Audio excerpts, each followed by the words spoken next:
Welcome to That's Good Talking Broncos. Let's right. Yeah, Is I that think what we got this That's time? what we agreed on. Yeah. perfect. The show with no name. I am here with Let's Talk Broncos, the crew, the trio in the middle, the holy trinity. Joey, Zach, and Bree. Will's back from Ireland. He may or may not have contracted unknown diseases there. We're not sure yet, but We're gonna find out. we're going to find out. All right. I'm going to be honest. Will and I went live talking about the Broncos after the game. And after that podcast ended, I was depressing. We brought no real energy. We were just miserable because we watched history repeat itself, and it was the worst form of history. I'm going to try and do the opposite today. We're going to try and find some optimism within kind of the bad things that are going on right now. The first thing I wanted to address, and maybe you guys agree, I don't know. I've seen a lot of people posting the Zapruder film of Justin Simmons not touching Jimmy G's head. And I've decided as a Broncos fan, I'm tired of lying to myself. I'm tired of analyzing millimeters of a possible penalty that may or may not have changed the fate of our game. Like, when I looked at it in real time, I was like, that's a fucking penalty. Maybe he didn't see it. You can't blame a ref for possibly not seeing him skim Jimmy's head. Jay Sims, we know everybody loves Justin Simmons. It was a dumb play. Even if he pulled up as he was going for Jimmy's head. And to Jimmy G's credit, he's not just good looking. Hell of an actor. Hell of an actor as well. Hollywood, if you stay on strike, just call Jimmy G, because I think he can do it all. Are you guys seeing stuff, people grasping for straws to try and figure out ways that this team is better than it is? Does anybody here think it is better than what we saw over the weekend? I think they'll continue to improve. I think there's been a mantra in Broncos country for like the last few seasons.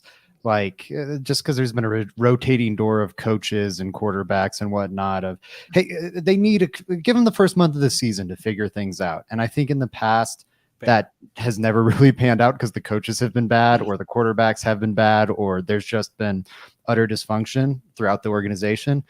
I do think there's reason to believe this time is different. The Saints, for as bad as the Broncos have been, they don't hold a candle to what the New Orleans Saints were for the first 40 years of their franchise's history. They hired Sean Payton after a 3-13 season and quickly turned things around. Went to the NFC Championship game that year. The Broncos won't go that far, but I wouldn't be surprised if the next time they play the Raiders, I think it's in week 18 or much later in the season, either way. The next time they play the Raiders, they throttle them. I would be surprised if they lose again either, but I think this team can improve dramatically. The coaching staff is there, and I'm optimistic about a lot of what we saw. Yeah. I think that if you're grasping for straws in the Justin Simmons hit, you have to take into account K-Jack having the one that got away. Also, only scoring 16 points is continuing to be the monkey on the back for the Denver Broncos. If you don't score points, you're not winning games. And I know that we're trying to go positive here. And so hopefully that changes fairly quickly. We knew the start to the season was going to be a little gruesome. So by game 4, I'm hoping there's more points on the board, a couple of wins. Joey, go ahead. Yeah, Bree, I do have to mention, though, 6 possessions, tough to score points. I think the average is 11. It's 11 possessions per game. The Broncos had 6. They had opportunities to score on 4 of those. If you're telling me the Broncos are scoring 4 out of 6 possessions, I'm saying that's a really good performance there. That's a high percentage, and you feel pretty good about it. So I don't know. There, I feel okay with the offense. What scares me is the defense, but we're going positive right now. So hey, let's go Broncos offense. Russ looks a little better. We'll get into that later. And to the possession point, really quick. Nick Kosminder went back to 2000. Couldn't find a single Broncos game where they had fewer than 8 possessions. Wow. So 6, an extreme outlier there. Funky game. Yeah, I think just the number 16 hurts. But if you go back and look at the points per drive, you feel pretty good about it. I mean, obviously, when you don't get more than 6 possessions, it also points to the other team holding the ball a lot on offense and some defensive failures. But obviously the number 16 is a little triggering, but we have to work past that, I think. Yeah, that was kind of the problem, right? Like you can have those long drives as an offense, but your defense has to force 3 and outs or turnovers to give you those extra opportunities. And if like you can play that brand of football, and I think that's what everybody's kind of optimistic about, right? Like this is what's so weird about it, because week 1 last year, the Broncos offense was productive in terms of yards. They moved the ball well against the Seahawks in that game. They just fumbled 2 fucking times on the goal line. So we're like, if we don't do that, that's 14 points. We're not worried about the hack job at the end of the game, like McManus missing a 64-yarder. Can't blame him for that. Like I felt almost like we were more optimistic after that game, even though we watched this game and it felt like the offense was smarter, more like there was less like mistakes there. There's like too many penalties, so the game still felt sloppy, even though there was like it's like a weird, I don't know, it's just a weird vibe to be in of, hey, I think we're improved. The production didn't really show it, but we'll get there.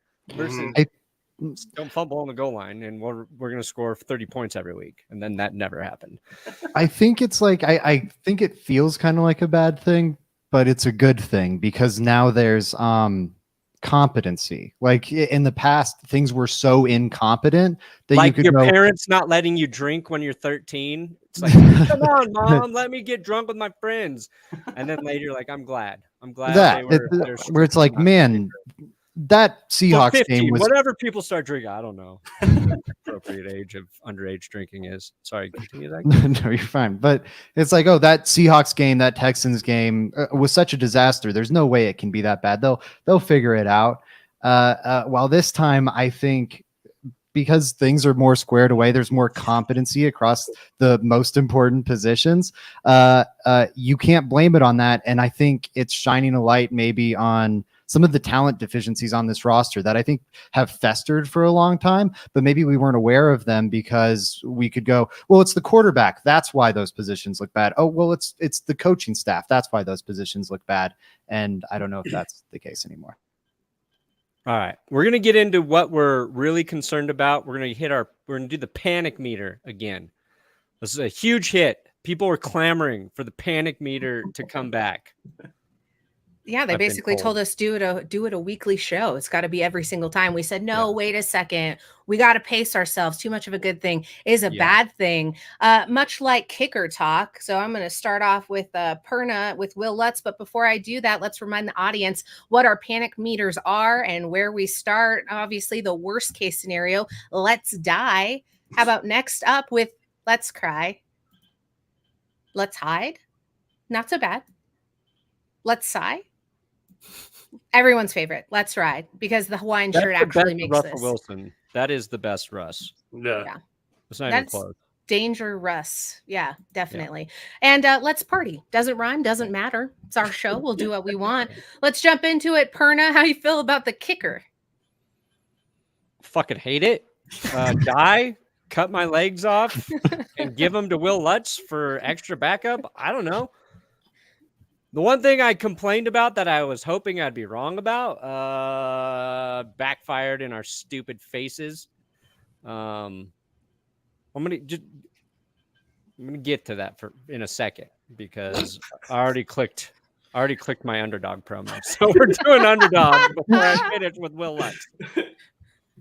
First of all, let's ride is literally our underdog code, so it fits with our panic meter here.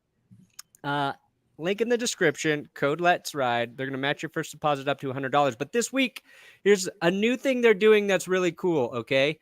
$2 million. They're giving it away, introducing $100,000 Sundays. So all you have to do is play in one of their pick'ems, right? And you don't even have to win, which is good because I played in like 15 and I've lost every single one. So you don't even have to win in the pick'em. And you're entered in the contest where you can win $100,000. And to enter, all you got to do is use the mystery pick that week. And this week, I believe it is Tua. So make a pick with Tua, and then you're entered to win $100,000. So just use our link below. Check out their new contest. It's a huge payout. They're doing it all season. You can do it every week. Code Let's Ride. Okay. Back down to reality. Yeah. Not a fan. I hope Will Lutz like rectifies it, right? Like I hope he just comes out and is just solid for the rest of the season. And I don't even want to get into it because we've talked about it too many times. So just straight up, maybe nothing pissed me off more in that game than watching that happen. Can I say one thing though about the kickers? The decision, I think, to kick a 55-yard field goal, I didn't like. There were, I think, 2 instances where I wanted Sean Payton to go for it on Sunday. That one, and then, passing up a 55-yard field goal for, I don't know what it was, 4th and medium. But I just don't like putting your kicker in that position after he misses an extra point. I just think it's kind of a bad process. And like you can kind of forgive a 55-yard field goal miss, not at Mile High because that's actually 47 yards. But the extra point, your first extra point of the season too, like if yips are real, that's just going to follow him everywhere. So.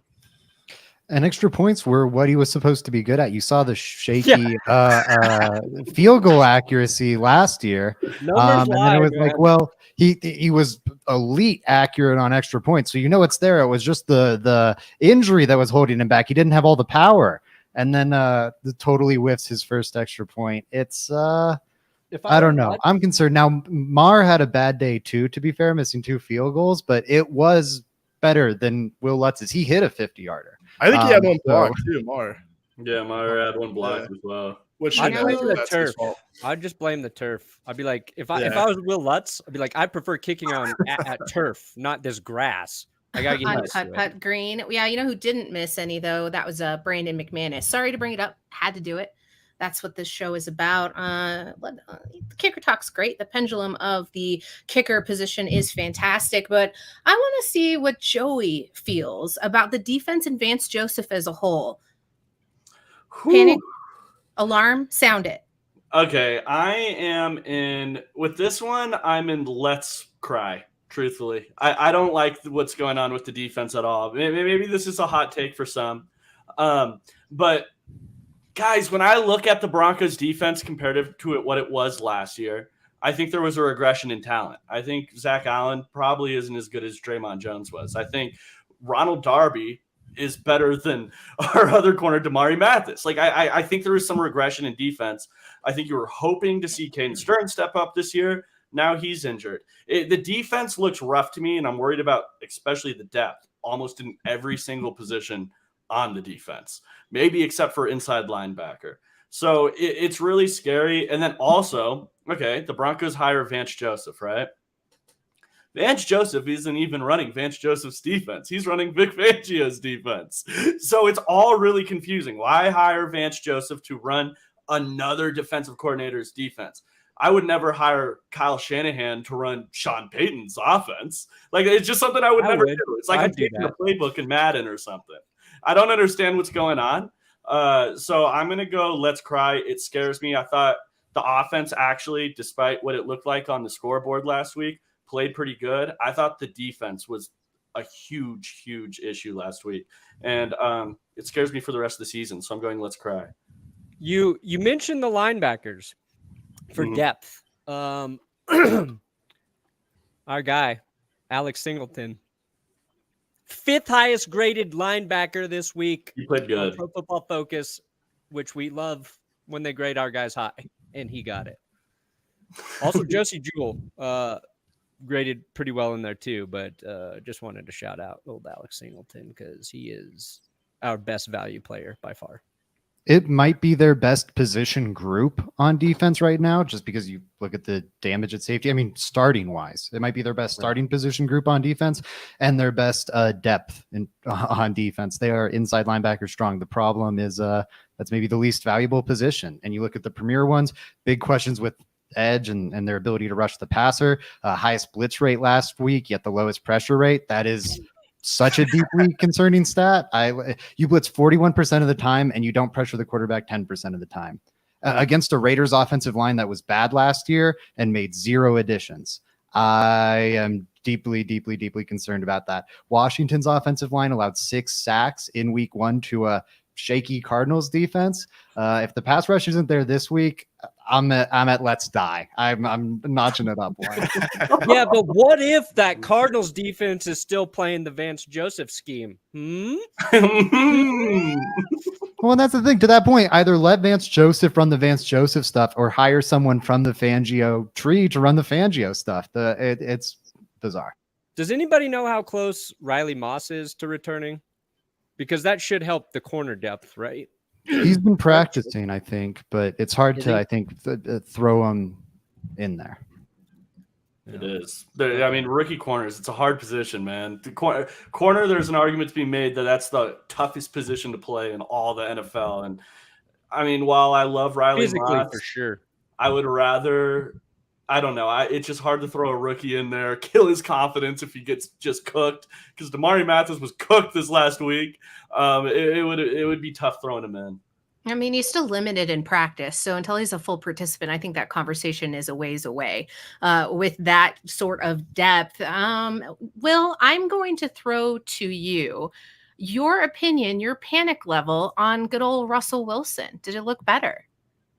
Absolutely. Yeah. I'm not willing to go to let's party yet, but I'm firmly in let's ride. You know, I think one of the more overrated stats is completion percentage, but it was encouraging that he kind of just took what was there because clearly they're playing probably a lot of too high and taking away the deep ball, and you didn't have Jerry Jeudy to stretch the defense. So he kind of just took what was there, worked off of a pretty like efficient run game, but not a whole ton to help him out there. I think he hit 8 different targets in this game, which was really encouraging. And I think number one, what I really liked, the 2 touchdowns in the red zone, play breaks down. He's quick enough to escape, something he might not have done last season, gets outside, and he's got this, even with little Jordan Humphrey, who's been there for 1 off season, they have the relationship to when the play breaks down, he gets open, he scores. You obviously expect that with Courtland Sutton, but good to see it happen a couple of times. I absolutely agree with you. I think the biggest problem with this Broncos offense, you kind of mentioned it with Jerry Jeudy, is that there's so much quick pass going on. Who's breaking tackles out there? Who's making stuff happen after the catch? That's what's going to come when these teams are running those too high systems is a lot of the quick pass. That's what's going to be effective. But when you don't have anyone out there that's breaking a tackle and, then leading you to the big play, it's tough. Yeah, for Russ to, I think, extend his career and play at a high level for that extended career, he's going to have to show he can operate quick game and kind of remove some of the limitations he's previously had in his career. Considering he's played in the NFL for a decade, I didn't think we were going to see him do that. And we saw him do that. It was, I think, a frustrating style of offense, the no explosion, just this slow, monotonous drive down the field. You do want to add a little more explosion there, but I think it's so promising because that's what Russell Wilson has never been able to do in his career. And that was his first game with Sean Payton. And you saw the quick game working. You saw the underneath stuff working. And I don't know if they can get some of that explosion back as more pieces come back or get added to the offense or come back healthy. I think it's really promising. We'll highlighted the completion percentage. Russ had an adjusted completion percentage of 87%. That's where you remove the drops and the throwaways. Completed 87% of his passes. That's so dang impressive. Does that count the Philip Dorsett one? I'm not sure. I'd have to look up the definition again. Fudge. I think that's the biggest positive you could take it as a whole is that after the game, Broncos fans weren't like, this is Russ's fault. You know what I mean? Nobody who watched that game was like, Russ is the problem. So that's a positive for us at this point. Why was Jaleel McLaughlin never handed off to is my real question in terms of if Sean Payton is, as good of an offensive coach as we all think he is, that's like one of those things like you have to notice during the game. Like we're running the football well. It's like these 4 or 5 yard gains and they're tough yards. Like Javonte was grinding, Samaje was grinding, but nobody was busting, 15, 20 yard runs. Like why not just have him in there for just a couple plays to see if he can pop one. I know they tried to throw it to him once and it blew up in their face, but like that was clearly lacking, especially after Dulcich got hurt. They got nobody now. Yeah, no, you're not wrong, Brandon. I totally agree with you. Like, I think Jaleel should get more carries. He was only in there in passing situations, which made it kind of confusing because from what I can see, obviously a smaller guy, he's getting blown up in pass protection too. Like, hand the guy the ball or throw it to him. I don't want to see him even back there trying to pass protect. What's the point? Yeah. If you're gonna have somebody back there, you signed this big, like 240-pound running back, Samaje Perine. Have him do that. Hand the ball off to Samaje Perine a little more. I totally agree. He's the most electric of the Broncos running back. I think he's most likely to break one big, like you were mentioning.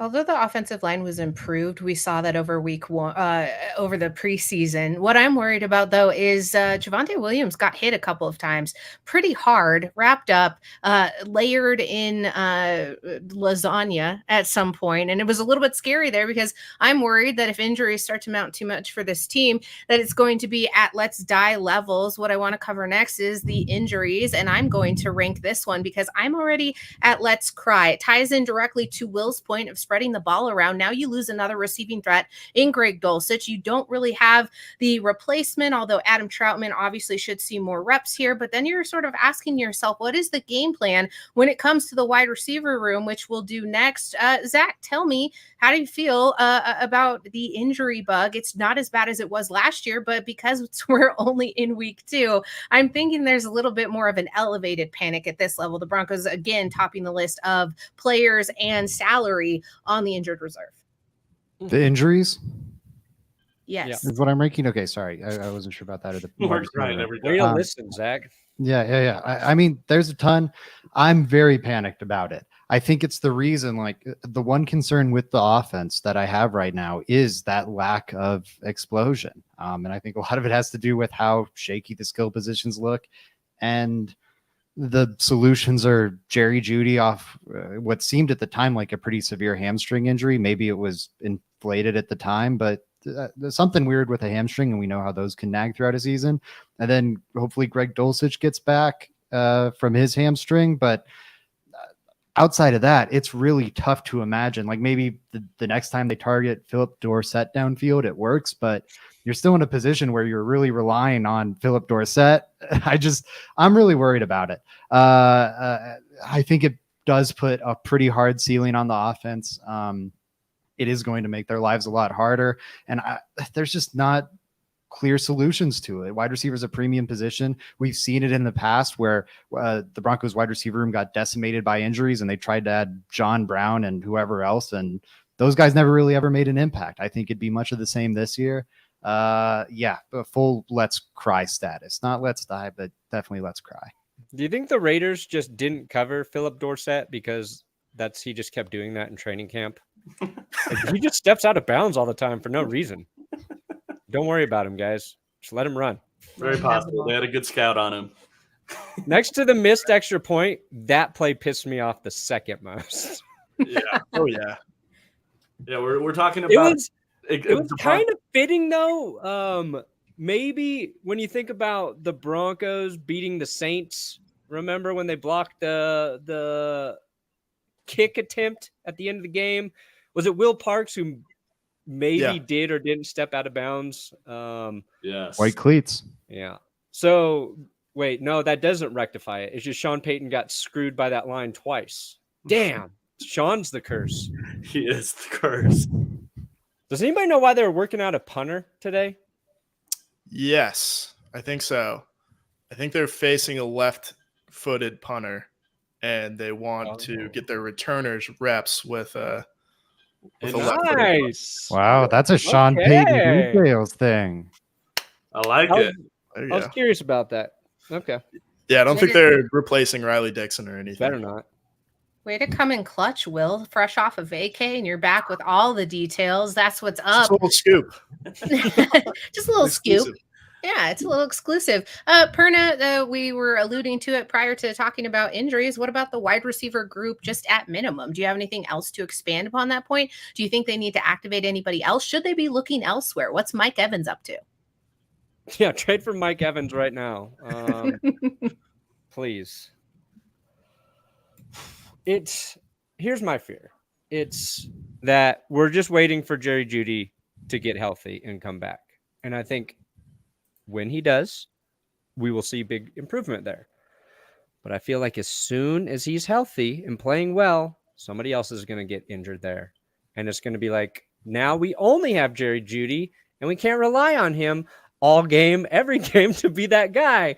And it's just like this weird cycle. So, people are clamoring for them to, maybe bring KJ Hamler back. I'm just like, you got Sutton, you got Jeudy, and we saw Sutton. He can work the back of the end zone.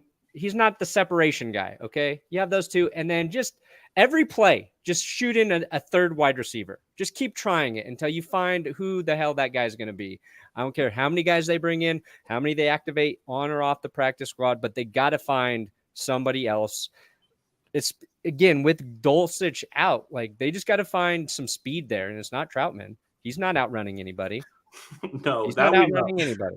And hey, Cody Latimer, we just played football with him. Okay. So had I not sprained my ankle, maybe I could say that, I could have kept up with him. And that'd be the only thing that held me back. But he looked like he was pretty fast still. That's kind of like a hybrid receiver tight end, and maybe that's what they need. And he played really well for the Guardians. So bring in Cody Latimer, official. Totally. I would vouch for that. Yeah, I would vouch for Cody Latimer, second round pick. If anyone doesn't remember, freak athlete. Go look up his combine stuff. Freak.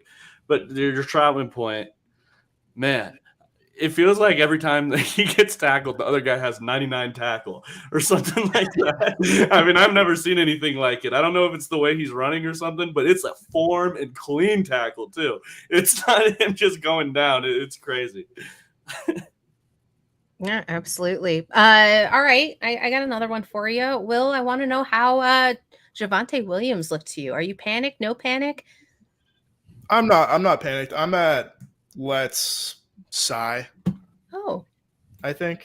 I thought he was fine. But I think maybe that was because my expectations were not low, but kind of guarded, just knowing that it's probably going to take at least a few games for him to look right. If not, like half the season. I just think about like Adrian Peterson's 2,000-yard season in 2012. It took him – he didn't rush for 100 yards until like a month into the season. Then he took off. And I'm not saying it's going to be like that or anything, although it'd be great if it was. But these injuries, like they take time. And we're not even a month or a year removed from him hurting his knee. So I think as long as we see progress every week, I feel pretty good about it. Yeah, I think your Adrian Peterson thing is relevant. And also just watching like Breece Hall the other night. Ooh.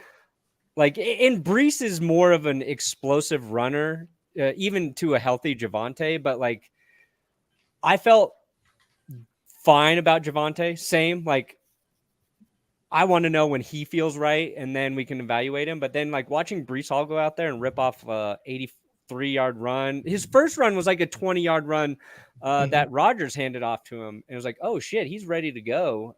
And I was surprised because his injury was later. It came against the Broncos. So it's just like, every recovery is different. But that made me just a little less enthusiastic about, I think, the run game. Because feels like P. Ryan and Williams are similar in the way they run, and it's just kind of that bruising style, but we'll see.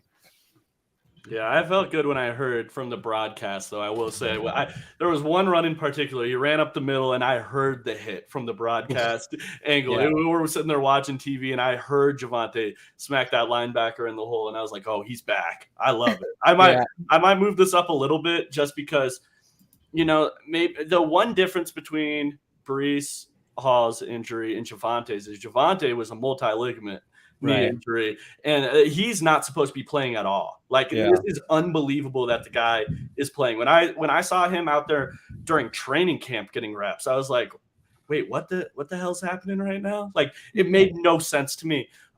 So even just seeing him on the field is good news. I just hope the Broncos keep it easy because, like I said, he's not supposed to be doing this right now. It's unprecedented. How much of that is a contribution from the improved offensive line? Sean Payton came in specifically, made big moves there in free agency for McGlinchey and Powers, and we were a little skeptical of it during the preseason, but we've seen improvement there, which means we should see an improvement in the run game as that continues to gel a little bit. Tell me, how panicked are you about the offensive line? Zach, I'm going to throw it over to you. Man, I'd say let's hide. Or let's sigh. No, let's sigh. I feel pretty solid. I'm not out of this world about it. I think it's good. So far what we've seen makes me feel happy, but I'm not. I need to see more. I need to see more because there was enough red flags in the preseason, and in the preseason, I think we're saying let's see a little more. I still feel that way. Also, this Raiders defensive front is not that impressive. No. You've got Max Crosby, who ate plenty. Commanders are going to be a much bigger challenge. Like, their defensive front's disgusting. Yeah, so. Exactly. This will be the real test, especially for that interior offensive line. I think you pointed that out on Twitter, Joey. You're looking at Deron Payne and Jonathan Williams. Let's see how Ben Powers and Quinn Miners and Wade Cushenberry handle that. Because Russ, more than most quarterbacks, all quarterbacks struggle with it, but I think Russ, more than most, because of his height, really needs that interior fortified. That might not be the case this week. So this will be another week where we get a good read, or another area where we get a good read this week. I saw Perna was switching it between let's ride, let's party, let's sigh. I think an improvement's great from week to week if it continues to improve, but you guys are making me a little bit nervous bringing up the Commanders being a little bit scary, but what could be worse than Max Crosby on the other side of the line? So for the final round of the panic, what did I say? No, I'm just saying the Commanders are worse than one. Oh, I thought I misspoke. I was like, oh no, what did I say? No. Will, this one's for you. Tell me, what's your panic rating on good old Sean Payton? How are we feeling about the new coach in week 1 is done. Week 2 is quickly approaching. Got to tell me, how are you feeling about his coaching style so far? Yeah, I'm a little back and forth on this one myself. I'm going to go, I'm just going to err towards optimism and say, let's ride. I'm not going towards let's party. I'm not gonna overreact. There were a few decisions I didn't like, which I said earlier, which I think it just didn't match up with how he started the game. You start the game with an onside kick, and that's fine. Even if it doesn't work out, you'll live with that. But then later in the game, you're playing conservatively. I just didn't get. I want him to pick a lane a little bit, but that might be a minor complaint. And they were getting the playoff in time most of the time. The crowd wasn't chanting the play clock to them. They weren't kicking any 64-yard field goals. He doesn't need a babysitter in the booth to tell him how to manage the clock. So ultimately, it feels good to have an adult on the sideline, wearing a visor with a huge play sheet that he's reading from. You know what series was kind of weird is it was one of the times they're in the red zone, and I can't remember if they then threw it 3 times or ran it and then threw it 2 more times.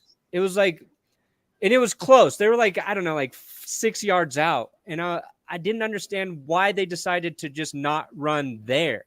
Like, they were so like run heavy, it felt like. Mm-hmm. And then the situation where it seemed the easiest thing to do is just keep fucking pounding it down their throat. And that's what Sean Payton likes to do. It was that series where Russ nearly threw the interception, where if that happens, then we're having probably a different conversation about Russ this week. And then he had to sail the other one just out of bounds because the play broke down. But I didn't get that series. Like if I'm looking at something to criticize for Sean Payton, but yeah, everything else makes sense. Will, I gotta is the say last thing we're doing edge? we can definitely do edge. Because Perna. that would be the thing I am cry. I'll say crying right now because it was just not good. And now, but the nice thing is we're going against a team that did, like Zach mentioned, Sam Howell took 6 sacks. Is that because their line's bad or because Sam Howell's, a young quarterback and he's going to, maybe try and make some plays, hold on to the ball too long? I don't know. But if Arizona can do it and we walk out and the Broncos have like 1 sack this game, I'm going to be very, very worried because the one thing that can help a guy like Damari Mathis is a pass rush screwing up quarterbacks' reads and progressions and timing. And I looked back at some of it, and I thought Jimmy Garoppolo did a great job navigating the pocket, stepping up into space. That made some of the times there was a little bit of an edge rush there, like it just kind of negated it. And I don't think Sam Howell's going to do it, but Randy Gregory's supposed to be really good. Frank Clark was supposed to do something. We all know, we needed one of those guys to show up, and it felt like neither did. So that bothers me. Zach's the stat man. Give it to me. Do you know how many pressures the Broncos defense got on the opposing quarterback last week? 3 on 29 passing snaps. The Raiders, again, a pretty talent poor offensive line, were the second most efficient pass blocking line, second to only the Packers, who went against a rebuilding, talent starved Bears unit, and also have, I think, 2 plus all pros on their roster, and that's who the Broncos unfortunately made the Raiders look like. So that's very concerning. I'm in the let's cry category. I think we need to see a little more, but that was highly, highly, highly concerning. They need to get more pressure on Sam Howell. This has to be a better game for the defense. It's bad. I have a question. So obviously the pass rush was bad with who was out there. The inside linebackers are good, as we mentioned earlier. Drew Sanders, I don't think he got a defensive snap on Sunday. Zero. What the fuck? Yeah, he was okay, but at what point do you give him snaps at edge rusher and see if he can make a difference there? Yeah, got to start considering it. Or even, you worry. Or even like Zach was saying earlier, they blitzed. What was that? 40% of the time. Guess what, guys? Drew Sanders went to Alabama as an edge rusher, as an inside linebacker. He tied when he transferred to Arkansas as an inside linebacker. He tied Will Anderson in sacks in the SEC. Even at inside linebacker, if you're blitzing 40% of the time, the guy's going to be able to make a difference out there. He knows how to get after the quarterback. There should definitely be some packages for him. We heard about it so much this offseason is the Drew Sanders package in obvious passing situations. He's your most athletic linebacker. He's the best at getting after the quarterback. 0 snaps was crazy to me. I don't know what that was all about. I mean, to me, that seems like it feels like if Hackett was the coach, that would have been a huge story. Yeah, you're totally right. Look at this idiot. Didn't even play their best linebacker, possibly, maybe. He was good in college. Bad. We have some optimism, though. Not really. It's very pessimistic. But the Chargers, the Chiefs, and the Broncos are all 0-1. The Raiders lead the division. The panic meter on that is really not that high. You gotta agree. We're not at let's die here. We're at let's ride because we're not far off from first place. So I think as long as the Broncos hold steady, play a little bit better through these next 3 games, we could be having a completely different episode next time we do the panic meter, guys. Oh, I think we could. Probably not, but no, probably I didn't believe it either. Yeah. All right. Yeah, we're gonna panic. Is that it? Did we do a show? We did. We did. Well, hell yeah. Don't forget to use our code Let's Ride. Don't forget to subscribe to Let's Talk Broncos. Their link is in the description. please, we're trying to get him to. You're almost at 700 subs. We We're would getting to We're getting there. 700. We're at 647 right now. Ooh. And Zach and Mario, they're streaming Buff Show every week. So you can watch that here. You can watch it there. All that stuff's going on. And you know where to find Will. Yep. In hell. In the depths of hell.